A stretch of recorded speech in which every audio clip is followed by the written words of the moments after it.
Again, guys, Dr. Joe Flordelis, we are answering questions on knee pain, knee osteoarthritis. And if you have questions, comment below where you are from, and we'll try to answer your questions about knee pain and knee osteoarthritis. Question number 4, Doc, there is pain na masakit after nakaupo ako pagtayo. Parang umiiyak po si nanay pag tumatayo. So, if your mother po is sitting down, matagal na nakaupo, tapos biglang tatayo, no? Sobrang sakit ng tuhod.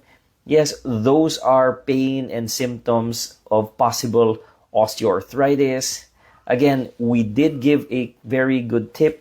Bend repeatedly over 1 minute to 5 minutes before tatayo po tayo.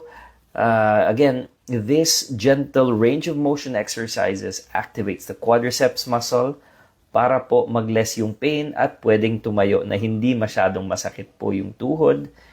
Again, you can also use yung mga yung upper body natin para mag-push off para hindi masaktan yung tuhod. But again, lessening the tightness helps with the pain.